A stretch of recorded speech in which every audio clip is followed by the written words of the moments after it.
Meet the generation nobody supervised. By age 8, many of them were already home alone. A house key on a shoelace, that was just normal life. No cell phone, no check-in calls, no one watching. If something broke, they fixed it themselves. If they got hurt, they walked it off alone. Nobody thought this would build anything good. But decades later, look what it built. The most fiercely independent women in America. This is the real story of Gen X women. So who exactly are Gen X women? Officially, born somewhere between 1965 and 1980. That makes them too young for the boomers. And too old for the millennials. Historians have a nickname for that gap, the forgotten middle child. Boomers changed the world with protest and rock and roll. Millennials grew up online, watched by everyone. Gen X grew up in between, mostly unwatched. That's where the term, latchkey kids, comes from. A key around the neck. A house with no one home. During these years, more mothers entered the workforce than ever before. Progress for women, but it meant something else for their daughters. Kids had to grow up fast, with no instructions. No parenting blogs. No group chats. Just instinct. And that's exactly how this generation learned to raise itself. Picture their childhood, no filters, no algorithms, just real life outside. The streetlights were the only curfew alarm they ever needed. When the lights came on, that meant it was time to go home. MTV played non-stop, and music became their whole world. They'd sit by the radio for hours, just to record one song. A blank cassette tape and a record button, that was technology. Weekends meant riding bikes for miles, with no phone to check in. Nobody always knew exactly where they were, and that was normal.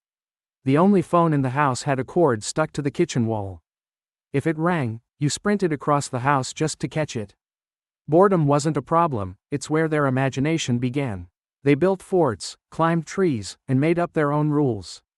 A scraped knee or a bruise was just part of growing up. No rulebook, no safety net, no one hovering nearby. That freedom, equal parts thrilling and terrifying, shaped who they became. That freedom came with a hidden lesson: figure it out yourself. There was no one on call when something went wrong. So Gen X girls learned to solve problems fast, alone. A flat bike tire? They learned to fix it themselves. Getting lost meant reading a map, not checking a phone. Hungry at home alone? They cooked their own dinner. A conflict with a friend? They worked it out themselves. There was no constant praise waiting to cushion every failure. Falling down just meant one thing: get back up. Slowly, this built something rare: quiet self-reliance. Not loud confidence, the tested kind, the real kind, built in hard moments, not built by applause. While no one was watching, they were quietly becoming strong. Strength earned in silence is still strength. And that silent grit would follow them into adulthood. That grit didn't disappear, it just found a new place to work. Gen X women entered offices and boardrooms in record numbers. But most of the support systems we rely on today didn't exist yet. No remote work, no flexible hours, no real safety net. They showed up anyway, and built careers from nothing. Then came a second job nobody warned them about: caring for aging parents, while still raising their own kids. 2 generations leaning on one woman, all at once. Experts have a name for this now: the sandwich generation. Squeezed in the middle, with barely a moment to rest. No one filmed it, no one really noticed. It just got done, quietly, every single day. School pickups, doctor's appointments, deadlines, all in one day. This kind of labor almost never made headlines. And yet, somehow, they still held on to who they were. That identity didn't stay hidden, it showed up in how they dressed.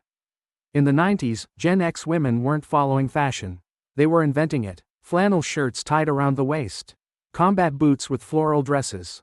Nothing was supposed to match, and that was the whole point. Grunge wasn't a trend, it was a rebellion against trying too hard. Thrift store finds became signature looks. Nobody needed a stylist. MTV played the soundtrack, and the streets set the style. Ripped jeans, oversized flannel, effortless, on purpose. Beauty wasn't about perfection, it was about attitude. Dark lipstick, minimal makeup, unbothered energy. They mixed high fashion with garage sale finds, and made it work. Magazines were chasing a look the streets already owned. This wasn't about being seen. It was about being real.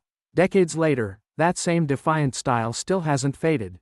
And neither has the woman wearing it. That woman is still just getting started. Right now, Gen X women are having their loudest moment yet. The world expected them to quietly fade into the background. Instead, they became impossible to ignore. Many are stronger today than they were at 25.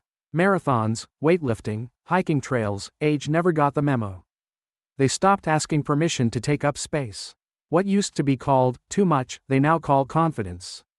Wrinkles aren't hidden anymore. They're worn like proof. They don't dress for approval. They dress for themselves. Careers are peaking exactly when the world expected decline. Wisdom and energy, finally combined, a rare kind of power. Younger generations are watching, quietly taking notes. The Invisible Woman story just met its toughest opponent. Because this generation was never built to disappear quietly. Nobody was watching them back then. Everyone is watching them now. Gen X women didn't wait for permission to become strong. They built it themselves, one quiet day at a time. No spotlight, no applause, just quiet, unstoppable proof. If you know a Gen X woman, you already know this story. Tell us in the comments, which part of this is her. Tag her, she's earned this one. If this hit home, hit subscribe for more stories like it. The generation nobody watched just built something impossible to ignore.